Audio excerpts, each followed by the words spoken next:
Welcome everyone to the Vision Australia Library. We are delighted to have you with us this afternoon for a very special Children's Book Week event with the amazing Sally Rippin, who is here on my left.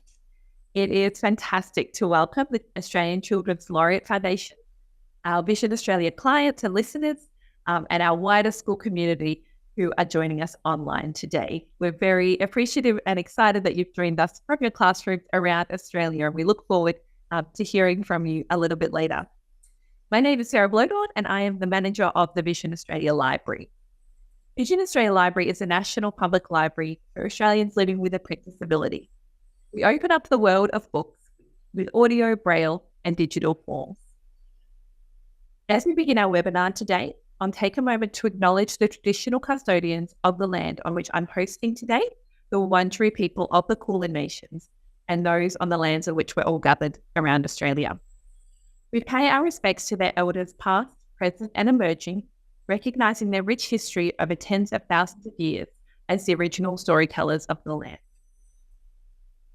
In partnership with the Australian Children Laureates Foundation, Vision Australia Library is thrilled to welcome Sally Rippin, Children's Laureate and Australia's highest-selling female author. Sally has written over 100 books for children and young adults, including the delightful picture book, Come Over to My House, which I have in front of me here, which explores the home lives of children and parents living with disabilities. We're also very fortunate to have two other special guests today. Firstly, we're joined online by Zara Perry. Zara is a young adult writer and a blind sports athlete. Zara is a passionate reader and writer and is keen to share her experience of learning to read at primary school, not that dissimilar to lots of our schools online today. Also online, we have Nikki Hind. Nikki is Australia's first blind fashion designer. As a passionate reader, Nikki was determined to read to her children and share her zealous love of books despite her vision loss. Welcome, everyone. We would love to invite all of our guests to actively participate in this session, which will explore all the ways that people can read. Our discussion will explore that theme, all kids can be readers. Please feel free to submit your questions in the chat during today's session. Time permitting, we will ask Sally, Zara, and Nikki personally to answer your questions that you have towards the end of the session. So feel free, as they pop into your mind, to pop them into the chat.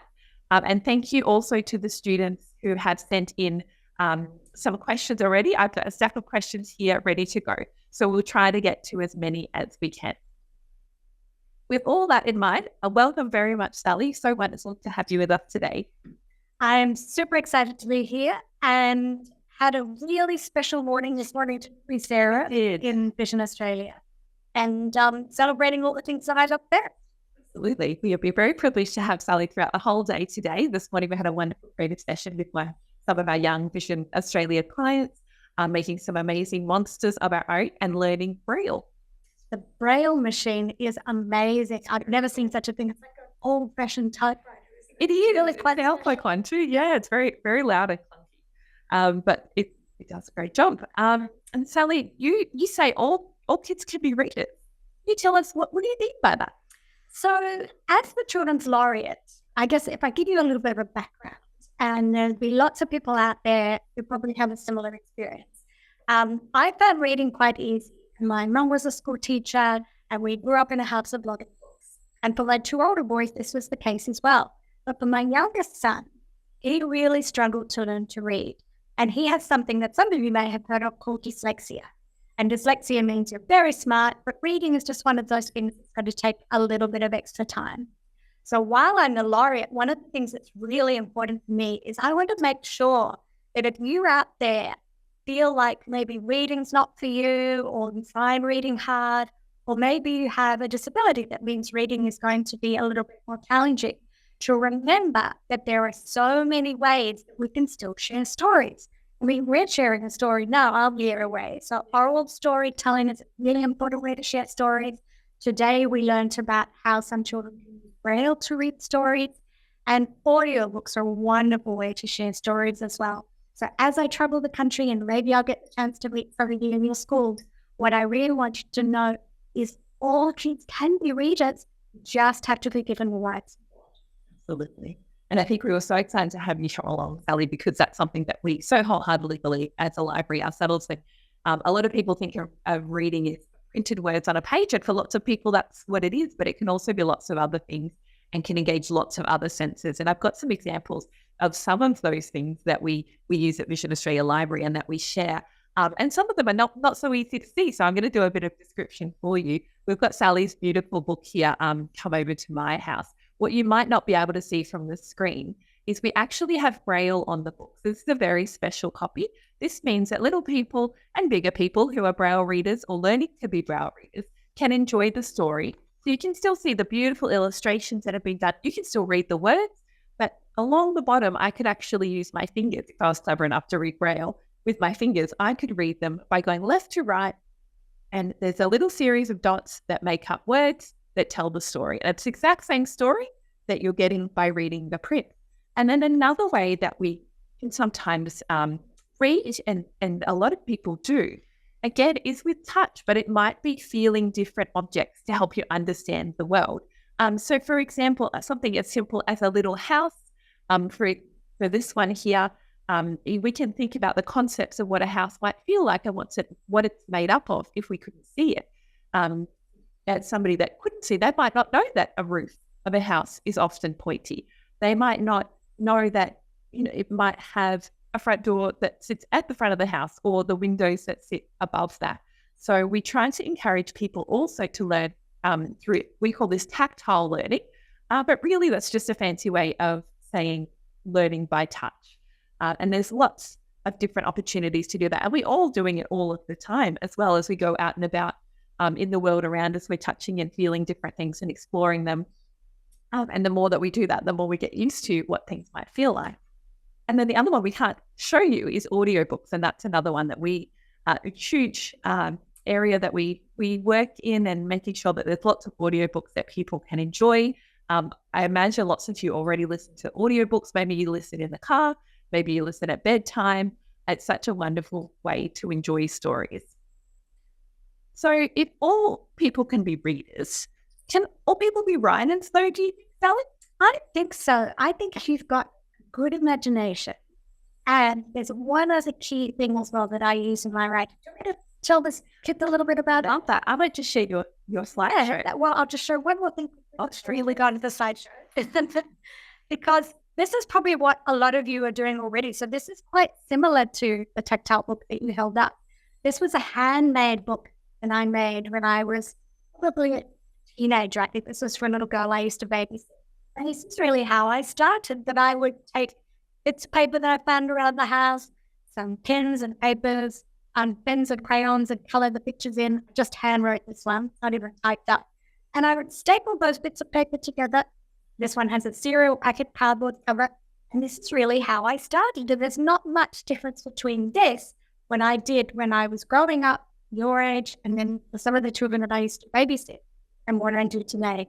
Today, I take my ideas and I make them into finished books. Should I give you some examples of how I do that? To turn my ideas into a book like this. There are some little slideshow on.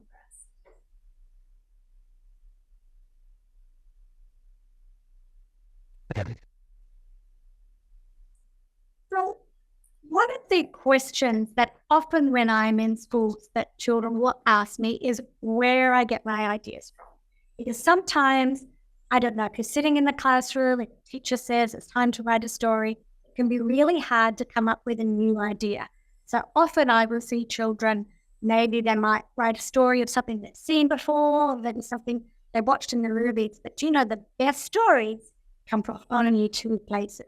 They come from your imagination with your experience. And I would say every single book that you've got at home or in the school library is a mixture of those two things, his imagination and their experience. I'm going to show you exactly what I mean.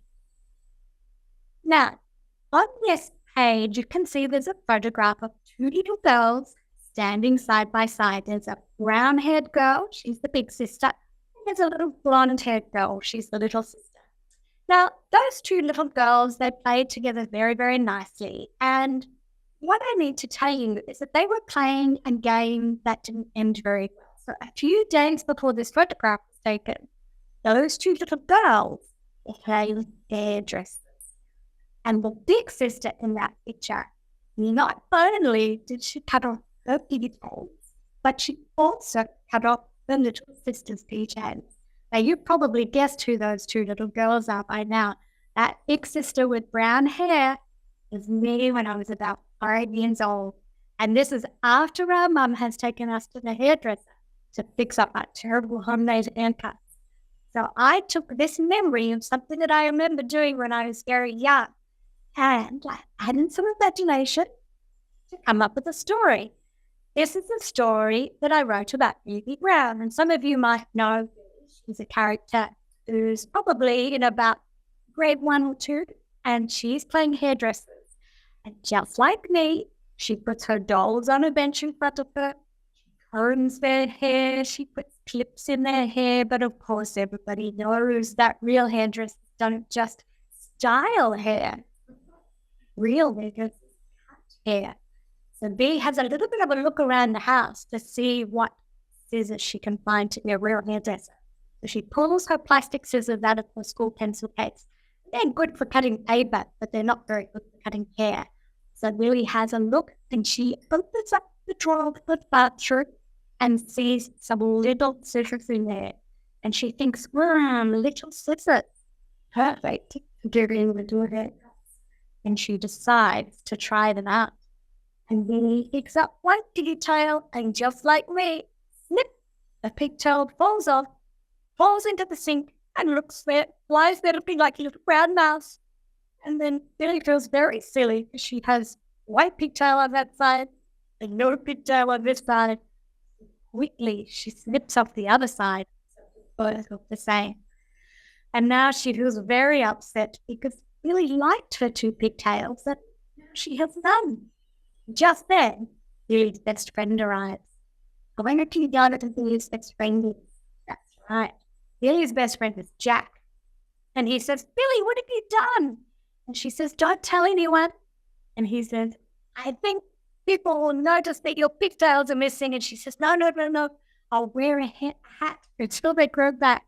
And Jack says, no, I'll go talk to your mum. She'll know what to do. And just like my mum, Billy's mum takes them to the hairdresser and fixes up Billy's terrible homemade haircut. And while they're there, Jack gets a cool hairstyle too. So you can see, Sarah, that's how I come up with stories. I think of something that I remember doing, which is my experience. I add in some imagination, and most of my stories come in there. And that's how you can guarantee that if you're writing a story that's from your own experience, it is different to everybody else's story. Now, there are other people involved in writing stories. Do we want to talk about that now? It may be a little bit later. What do you think? I think we can have a quick look. Yeah. Now, you probably already know that I didn't do the pictures for Billy and Brown. They were done by a wonderful illustrator called Aki Fukuoka. Aki lives all the way over in New Zealand, but her family was born in Japan. That's why she has a Japanese name.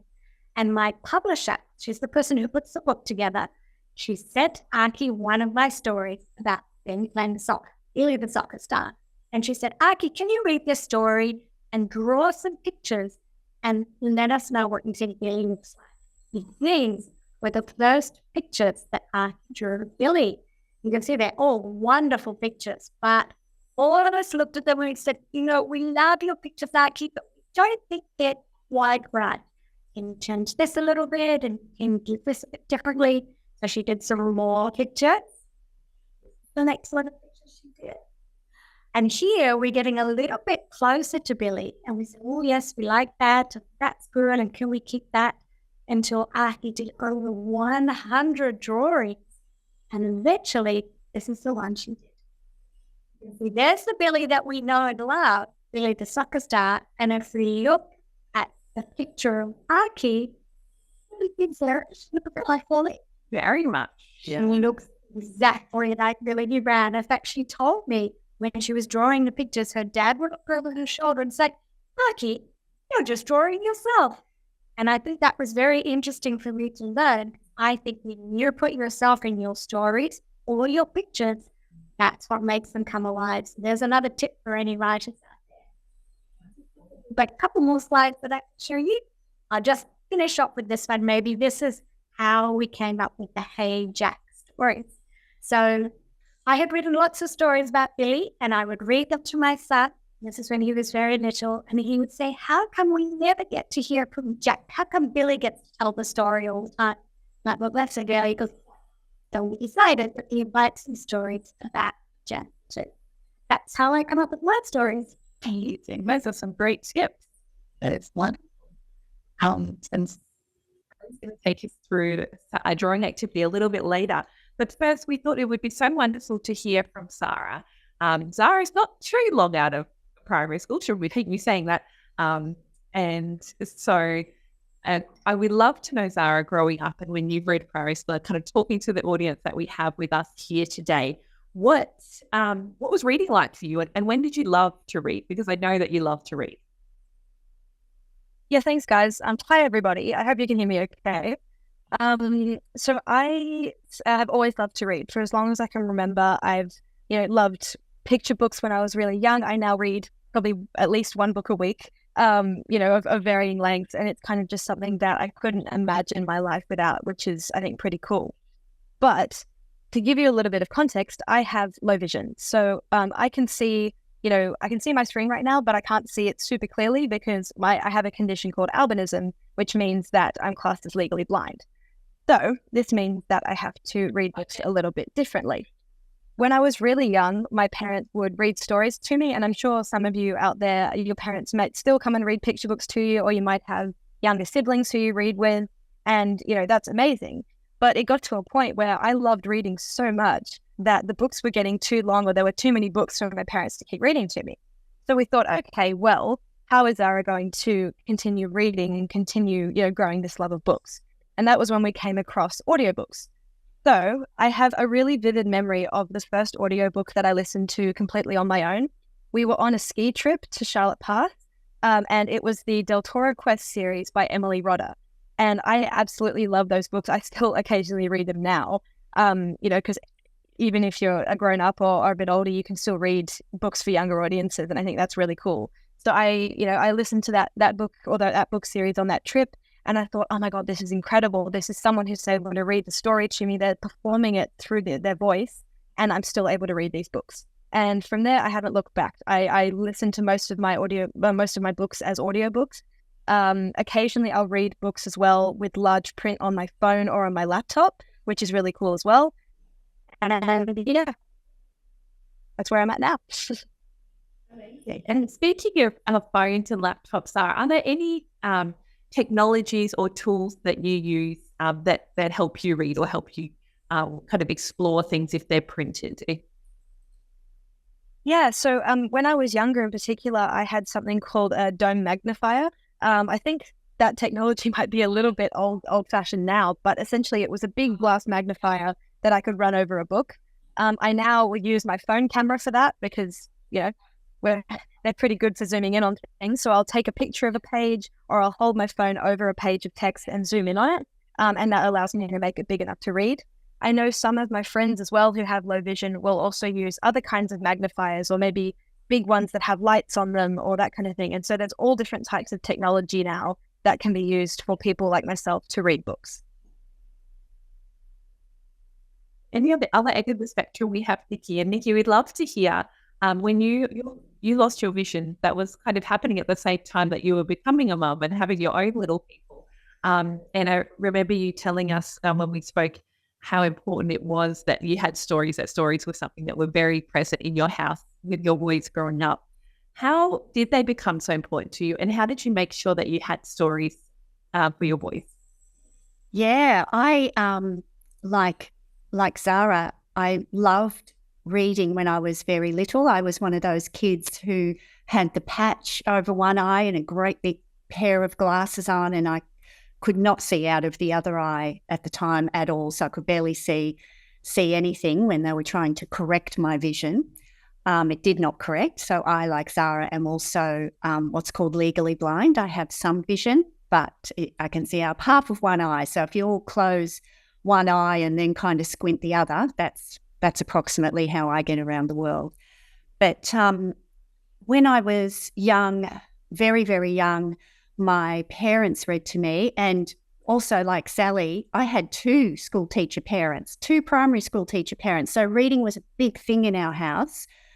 And happily, my dad was an amazing reader, and he would embellish the story. So he'd read them and then he'd put extra funny bits in that were not in the books at all. He'd do really silly, funny things like read them backwards. And he'd use the voices and he'd act them out when we were very little. So, I absolutely fell in love with being read to, and stories, and just the joy and the silliness and the wonder of them, and that closeness with my dad and the family. And as I got older, because initially they didn't know what was wrong with my vision, there was kind of an expectation in my house that everybody would read. Everyone in my family were good readers and they read a lot. And I could read children's books, but then as soon as I got a little bit bigger, again, like Zara, not only were there more words, so the books took longer, I actually couldn't see the print as it got smaller. I could only see it in big print, very small children's books. So I just lost my confidence, which was an awful experience. And this was a long time ago, kids, because I am way older than Zara. And this is before there were really audio books. So I know what it's like to be without being able to read, and that period of time where I wasn't read to either because I was considered too big to be read to.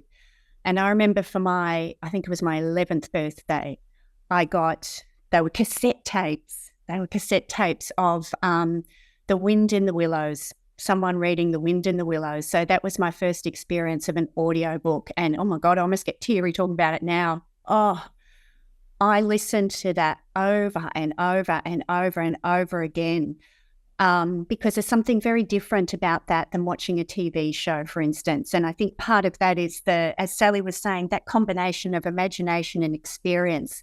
With reading, you kind of need to fill in the gaps, and that's magic. That's brilliant. So I knew what it was like to have stories and reading in my life, and I knew the sadness when I was without them in my life for a little while. And so when I had my babies, when I was pregnant, I lost nearly all the rest of my vision. So when my babies were born, I was so worried. And I remember telling the doctors, I just want to be able to see my babies' faces and I want to be able to read books to them. That was what was so important to me above anything else. And I can read little kids' books. I still can't read big people's books because the print's too small. And I taught my boys to read, and we did a lot of, and they still do, storytelling. They would use it. They have so many stuffed toys, my boys, lots and lots of stuffed toys. And they all have a personality. They all have a backstory. So, they would make up stories with the toys. They would write stories and come and read them to me, even though they're tiny, so they couldn't really write. So they'd write a story and then we'd go and sit and read it. But there wasn't even proper writing there. So it was beautiful. It was amazing. So that storytelling is really important to me, and that's a big thing that I passed on to my children. And then you are the star of a book, Nikki, which I can see behind you, but I'm holding it up as well, a beautiful book that was made in partnership with Vision Australia, which tells Nikki's story, and it has Braille in it as well, and an audio version. So anybody can enjoy that and kind of learn about Nikki's experience. And I do want to come back to your beautiful background, Nikki, because we can see all your beautiful designs behind us. But I wanted to ask both Zara and Nikki, and we've talked about this and we know the answer to this, but what would you respond if somebody was to say to you, are audiobooks really reading?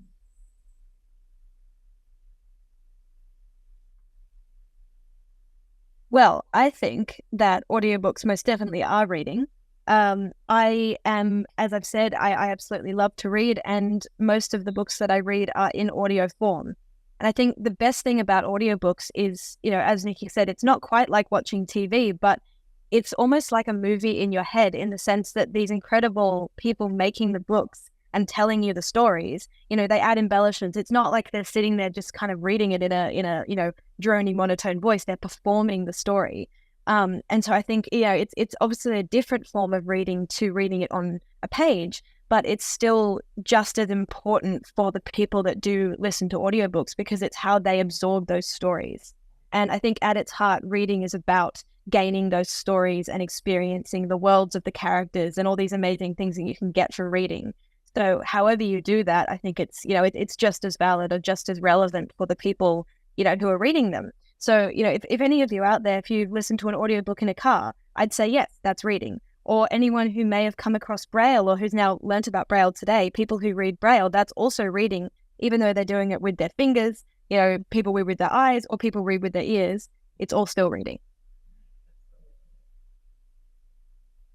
Absolutely. And we have lots of our library users that are Braille readers and audio users. And something that I found very interesting is that reading Braille can be quite a tiring process. As you can imagine, it's, you're engaging your brain very much, but you're also engaging your senses. So we have some young readers that listen to audio because that is a little bit easier for them to do, but it's just as valid and they get a bit more enjoyment sometimes. Whereas sometimes their parents will say, oh, well, Braille's don't work. But audio is lovely and it's a bit of it feels like a treat, but absolutely, it's very much reading. I feel like we need to move on. We could be here all day. Unfortunately, we're not going to get through everything if we do. I just encourage you, if any questions have come to mind as Nikki and Zara have been talking, please pop them in the chat and we'll definitely do our best to get a few.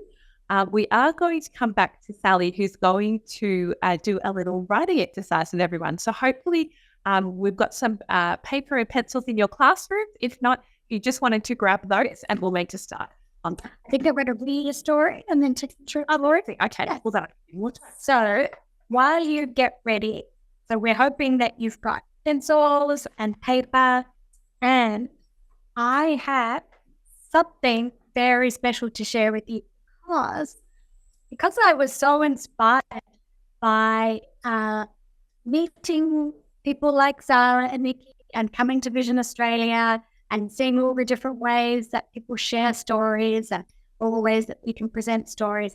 I wanted to write a story about a little monster who's blind. And I asked the people at Vision Australia and some other friends to also make their life if they could read the story and check that it felt like it was a real story. Some of you may know this series already, The School of Monsters.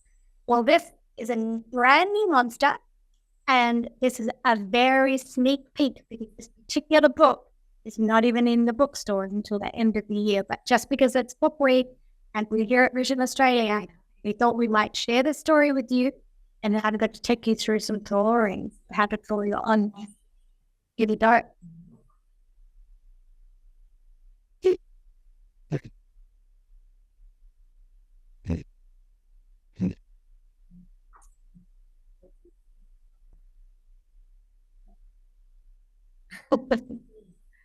Lights out. You can just like that. So if we go back to the first page. So this is what a book looks like before it's printed up and made into a book. So this is exactly what it looks like on my screen. So in fact, this is a really good way for them to look at it, because if just before it gets sent off to print, they will offer to send this through to me just to check that there's no spelling mistakes or nothing wrong. So this is what it will look like on my page. So this one's called Leggy Beggy, and my dear friend Sarah here is going to scroll through as I read. So here's a new little monster. Her name is Leggy Beggy, and I need to let you know that these beautiful drawings have been done by Chris Kennett. He's a wonderful illustrator, and we're going to use some of his guides to do some drawings in a little while. But I'll read this one to you first of all. You can read along in your classroom too, if you like. Peg has 5 legs. They help her do all kinds of things.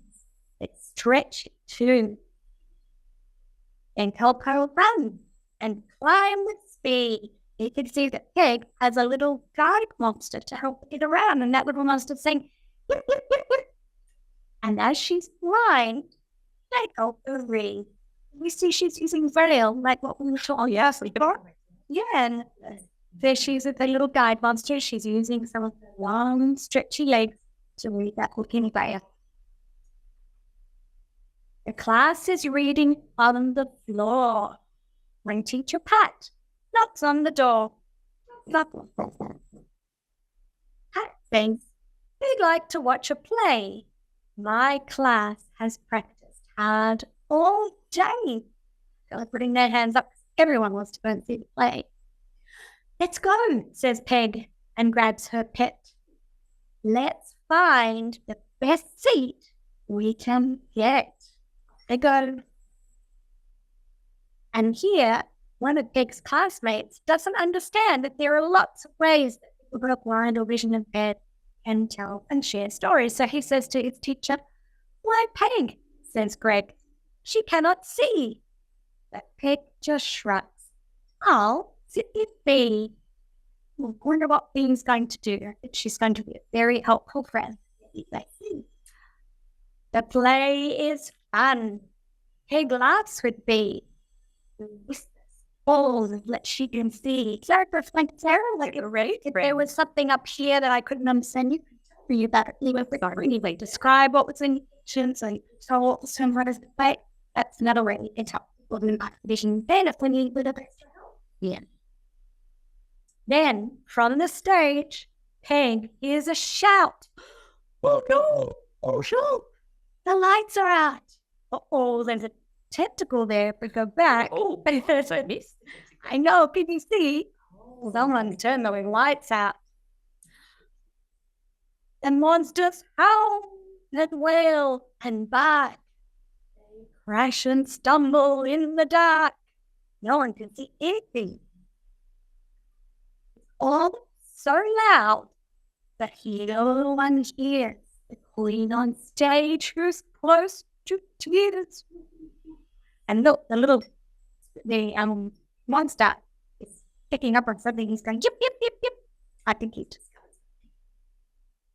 "No," she shouts, "my golden crown, it's gone. A thief. Please hunt it down." Peggy's listening very carefully. She can pick up clues. Abe jumps up and climbs the wall. She quickly races round the hall. The thief has almost reached the door. The Peg soon pins them to the floor. Now, anybody's read Mary's Best Pet, you might recognize that too. And lights go on. The monsters cheer. "Peg, you're the biggest hero here." Rape says to Peg, "You know, it's true. There's really nothing you can't do." And Peg is the hero of the day. Even when the lights went out, she was able to work out the hole with the long stretch of tentacles and showing that she used her senses down. Well, that theory was very well, and she feels, and she's got her helpful monster as well. Very cute. Sure. Thank you so much for sharing that. How special that we got a sneak peek of that book. And is it October that then? I think it might be October or maybe. We're very lucky. Can have a look. Yeah, so ahead of time. Love it, Bob. Would you teach us how to draw once? Would that be okay? I think I can do that. I think I will choose one of my favorite monsters that Chris has drawn in the book. And I think I'm going to go for Mary because she's the very first monster that I came up with. But you can all choose your own monsters. So if you want to draw this one with me first of all, and afterwards, you can draw your own monsters. Because the fun thing about doing monsters as characters, they're just monsters. They're not real. All right. So the way that Chris has taken us through this drawing is how I'm going to help you. So in the back of each monster book, it's a little bit hard to see if I'm going to put it on the board. There's a step-by-step guide about how you take these little characters, break them into shapes, and draw your own monster. So is everybody ready? You've got your paper and your pencil, something to lean on. Here, imagine that this is your bit of paper. Yes, how you go to start. Mine might look a bit wobbly because I'm drawing on the side, but I'll do my best. All right, we're going to start in triangle. Everyone can draw a triangle. Am I right? That's pretty easy. All right. Then on top of the big triangle, we're going to do and then small triangles. And outside, I wonder if anyone can guess what that is. It's a bit like a rocket, doesn't it? Not a rocket, though. I'm seeing a hat. Here's another triangle. Now, if you're drawing in pencil and you have an eraser, if you want to take that line out there, that line out there. But don't worry if you don't, because you can colorate it later. Doesn't really matter. All right, so you're right. That is a witch's hat.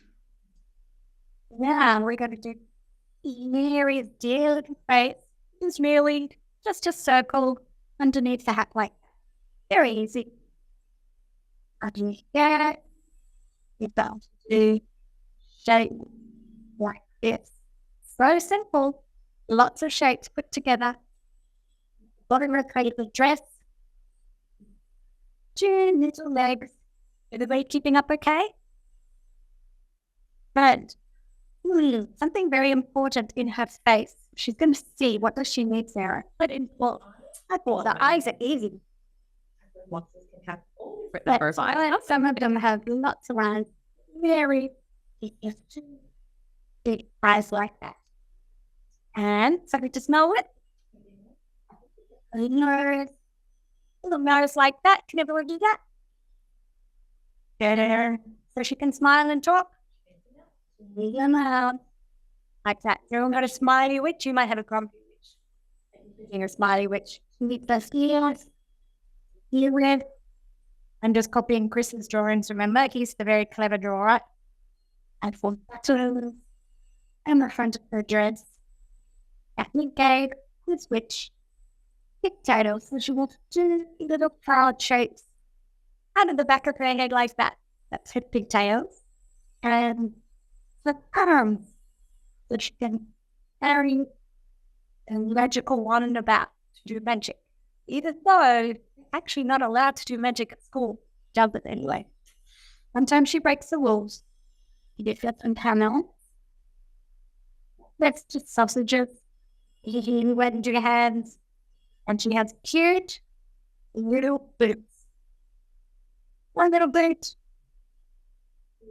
Now, one of the things, Sarah, you might not have noticed about Mary, she always has a spider in the pocket hat. Spiders have 8 legs, don't they? And in here, put a patch.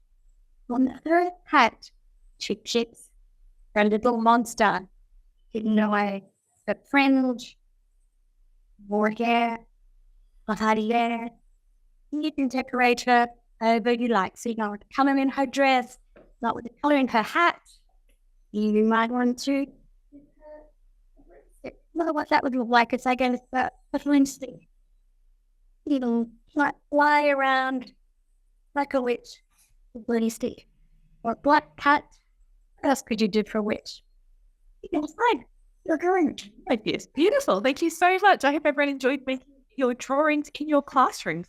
And your books have a special feature, don't they, Sally? So if people want to know how to draw your monsters after they've read the school monsters books, where will they learn how to do that? Well, luckily, Chris, the illustrator, he's the one we read together. At the back of every single book, there's the guide to how to draw the monster. So he's very good like that. He's teaching us all the things that he knows. He's very good. I can do that. I can do the dart. We have some questions. Would you have time for a few questions? Sure. I know when you might have some questions for Zara. Yeah. Oh, hopefully some of those come through.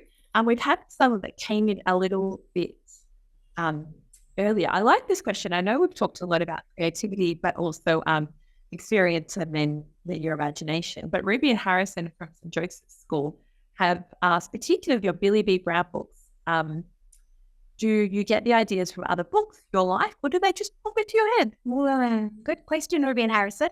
You might have a bit of a better idea where my stories come from now. Remember how I said imagination is really important to have the imagination to write good stories, but also a lot of experience as well. So even if I'm writing a story that's a made-up story about a witch, so this is a story I wrote about a witch and a monster, a lot of what they do and how they feel are things that I feel as well. So even if we're creating characters, we always put some of ourselves And that's what makes the characters feel real. Good question. Sounds like at Craig Primary School, we have still kids that maybe are thinking about doing some writing themselves. So we've got this question, which I think is a great question. How do you get started on a writing project? But how do you stay on track with your story and see it through all the way to the end? Sometimes that can be tricky, especially if you're writing a long story like this one, took me a long time to write. Lots and lots of words in it, so I really had to stick it. But I think the main thing is to remember that the first words that you put down are just your first draft. So they're not going to be the ones that are in your finished story. So it doesn't matter if they're not spelt right or if it's not your best story. Put lots of ideas around. And one of the things I do, I don't have it here with me now, is I often have a little notebook with me. So if an idea pops in my head, I just pull it out of my handbag and I write the ideas down. That way they're all crammed together in my notebook. And then when I do sit down to write a story, often the ideas come from there. And you can use any book to write words down, and it doesn't have to be anything special. But that way you don't use the ideas because they often come into your head, they go straight out the other side to it. You're not. And some of those ideas, do they stay in there for a long time until, like, would it be months or years, or is it maybe just later in the week? It could be a little bit of both. Like, one of the things that I think helps me write for children is I have a very strong memory of what it's like to be a child. So I remember what it's like to be 5. I remember what it's like to be 10. And so what I'll do is I sometimes write down all the things that were important to me when I was 5 years old, like losing my first tooth or learning to ride a bike. And sometimes when we grow up, we can forget how important those things were when we were young. But because I remember how they made me feel, often it's the feeling that will start my story, especially a Billy story. And then I will add in some imagination. I think, okay, well, if I'm going to do a story about Billy who's in a tooth, how would she act? Would she act the same as me, or would she have her own way of acting? And so it's a little bit of both of those things. Some stories come from a long time ago, and some of them might just come from right here today. And we've loved to ground school have asked, what inspiration can you give to those students who might be reluctant to write? Well, and why did Zara and Nikki have been very inspiring? Because I think, and maybe this is something that Zara can chime into, because I know that Zara, you're already working on your first novel and you've been writing since you were young, like me. Maybe this is a question you might like to answer. Of course, yeah. I mean, for me, it's always been, it's not always been something that I knew I wanted to do, but it's always been something that I enjoy. But I think there's definitely, a fear around it and saying, oh, well, am I going to get this right? Or is my story going to be silly? Or are people going to like it? But I think the biggest piece of advice that I'd give, and something that I'm trying to hold on to myself as I write my first story, is if you love it and if you think that it's a good story, other people are likely to love it as well. Because it's that combination of imagination and your own experience that's going to create a unique story. And then it's the heart and soul that you put into it and the love that you have for your characters and your story as an author or a writer that's going to then let other people love it. They'll feel that heart and soul. And I think, it's recognizing, yes, it'll be, like Sally said, it'll be your first draft. It might feel messy and crazy. And that's where I'm at the moment. It's like, whoa, this feels like a big mishmash of words. But eventually you'll come back to that heart and soul of the characters and the story that you want to tell, and people are going to connect with that. That's a great advice. Yeah. We also have a question about setbacks, which I think kind of goes into that, and maybe Sarah, you can speak to that as well. Imagine with writing, there's kind of times when you're like, yep, I've got it, I'm writing the best thing that has ever existed, and other times when it just feels like pushing something uphill. How do you manage those? Oh, I mean, obviously I'm definitely less well-versed to talk to this than Sally, considering her experience. But I think I'm at the point in my story now, I'm about halfway through my first draft, and it really is that uphill push of, oh my goodness, another 1,000 words. But I think even on those moments where I'm thinking, oh, I really don't want to write today, I look at my word count, or I look at my goal. That's, the ultimate goal of finishing this first draft before the end of the year, which is my target I've set for myself. And I just think, okay, all of these small steps are leading to that moment. And I have a bookmark on my monitor at home where I do my writing. That's a quote from a series that I really love by another Australian author, Lynette Noni. And she, in this series that she wrote, a character says, small steps are still steps. And so every time I think, oh, I don't want to write today, or I don't want to do this, it's too hard, I just look at that quote and say, even 5 more words is getting me slightly closer to that goal. So it's recognizing that it's not necessarily always going to be fun. Writing it, the ideas for me are the fun part, but that the writing of the words isn't always necessarily going to be the fun part, but it's that continuing the story and telling the story that's the fun part. So for those of you that are wanting to get started, it's not always going to be easy, but it's going to be worth it, I promise you.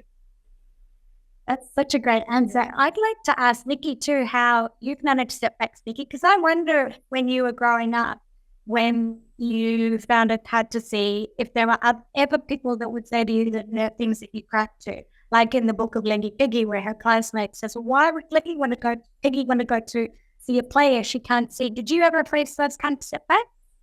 Absolutely. And because it was longer ago than Zara, so I think we're getting a bit better at it, happily. But I was told that I would never work again, which made me so sad because I loved my work, and I actually worked a lot with words. I worked in public relations and communications, which is, the people who come up with important messages. It was for Australian Red Cross Blood Service. So I did the kinds of, I wrote the words to encourage people to come and donate blood and to explain why it's important and how it saves lives. So I loved that. And that was about words and reading and writing as well. And I was absolutely told, once I lost nearly all of my vision, the rest of my vision, that I would never work again. And Zara, it's the little steps. And I tell this to my boys as well.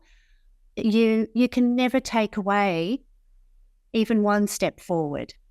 And sometimes when it's exhausting, because I love what I do, I'm a fashion designer and I'm a mummy, and both of those things are brilliant. I love both of those things. And both of those things can be really hard. And particularly, the business of fashion design is very, very difficult. And sometimes, because not every day, even when you're doing your dream job, which I am and Zara is and Sally is, and I know Sarah is too, not all day, every day is really, really fun. A lot of it is hard work, and sometimes it doesn't seem to be going right. And but just every time I take a little step forward, I feel better, and it always adds up to something. And don't give yourself a hard time if it's just one step forward too, because there'll be days when you just run and you take 1,000 steps forward. So try not to be too hard on yourself. It's very, very easy to think I should be doing this and I should be doing that and I should have finished this by now. That, again, like Sarah, look at the big picture and remember to keep loving what you're doing. And some days you'll take 1 step, some days you'll take 4 steps, sometimes you'll take 4,000 steps. Sometimes nobody will be watching you, and sometimes lots of cool people will be watching you and listening to you. Thanks very much. I love that so much. I'm aware we're over time. I wanted very quickly to stick one tiny little question in for each of you. And it is we will talk about how much we think we have the best job in the world. Can you tell me one thing you love about your job, please, Sally? I love everything about my job. I love to travel the country and meet children who are just learning to read and write books because they're about to start up an incredible adventure of discovering books for themselves. And I love it when I meet people like Zara, that she grew up reading my books. So everything about my writing books and making stories is wonderful. I'd love to hear from you, Nikki and Zara. What do you love about what you do? I know you both do amazing creative things in fashion and in writing. What do you love about this? Well, for me, it's almost like, growing up loving stories, I, of course, also loved the idea of dressing up because you can become, I feel like dressing up really helps you to become part of those little stories for yourself, even if you're just going to work for the day or out on a date or to a birthday party or a funeral, for instance. The way you dress really adds to the character that you are. And as a kid, I love playing dress-ups.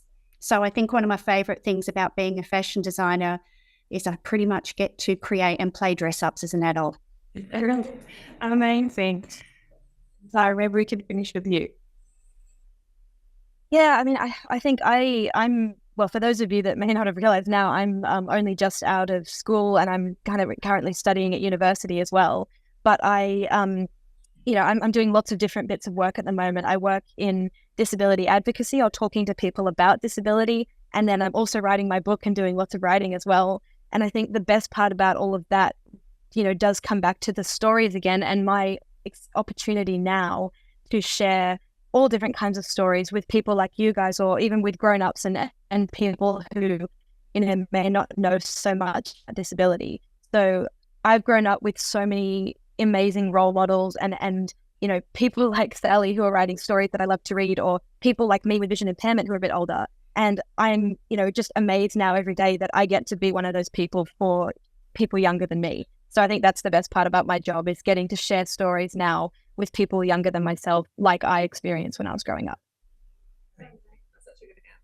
Thank you so much, Zara and Nikki and Sally. It's been such a joy. Thank you for your generosity and your responses and sharing with us your experience. It's been a wonderful conversation. We've not gotten to all the questions, and I'm so sorry. I think we'd have to all be here until well after the school bell rings to get to all your questions. But what we will do, we'll be sending a recording of the webinar to teachers, and we'll endeavour to answer some of those burning questions for you. So maybe you can share them in class in the remainder of Book Week.